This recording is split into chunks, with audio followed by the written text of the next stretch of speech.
Ed Paget here, welcome back to my channel. If you're new here, welcome to the channel for the first time. Today we're going to be talking about how to fix an S-shaped scoliosis with movement.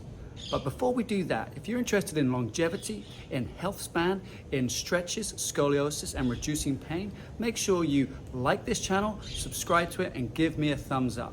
Also, you can follow me on Instagram, ed.paget, or you can follow me on Facebook at Ed Paget, osteopath and movement medicine coach. All those links are in the description down below.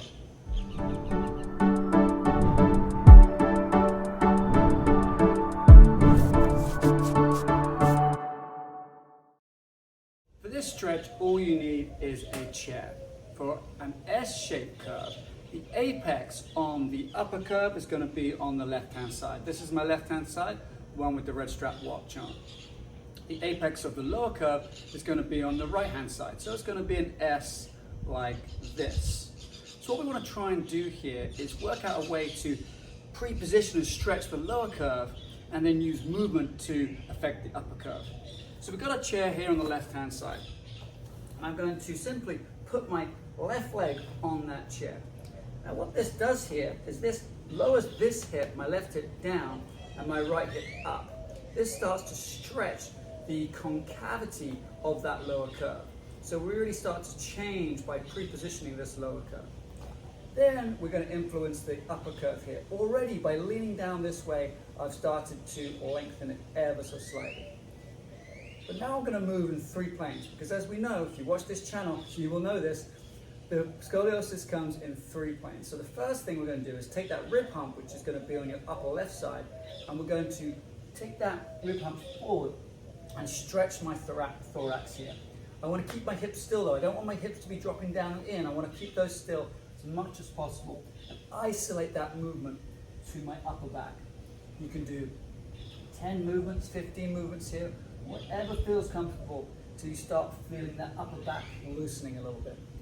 Now we're going to move that upper curve in the sagittal plane, that's forwards and backwards. And to do that, I'm going to take my hand here, I'm going to look at my thumb, I'm going to go up over my head and then down towards, looking towards my knees. Up, overhead, down, look towards my knees.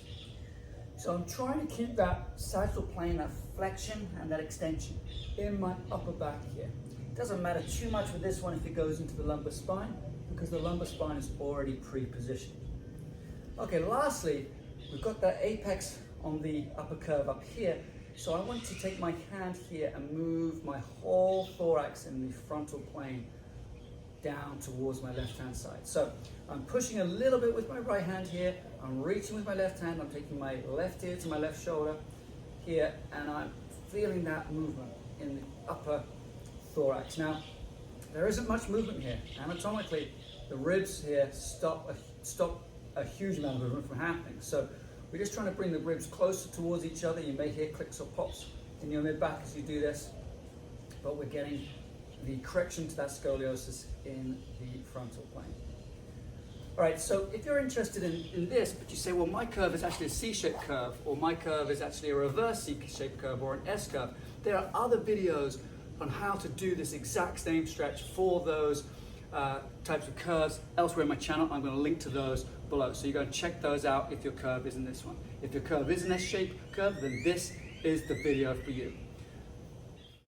All right guys, I'm going to wrap that video up here. If you enjoyed that, let me know in the comments below, and you can also let me know exactly which bits you enjoyed. But if there's something else you want to learn from me, you can comment below as well and say, hey Ed, I want to find out more about this, and I'll make a video for you, just for you. If you want me to analyze your case more specifically, there's a few ways in which we can do that. You can send me an email, and you can find my email address in the description below. You can follow me on Instagram, description below, or you can become a member of my private Facebook group, which is on Facebook, and the description is in the link below. Once you're in that Facebook group, I can really start to learn more about you and answer specific questions. I can even make videos in that Facebook group as well. If you like that video, don't forget to give it a thumbs up, subscribe to the channel, and click that notifications bell for the next one. Also, you can send this to a friend. Thank you so much for doing those things, because it means the world to me. Okay, the next videos come up in a few days' time. So until then, have a great couple of days.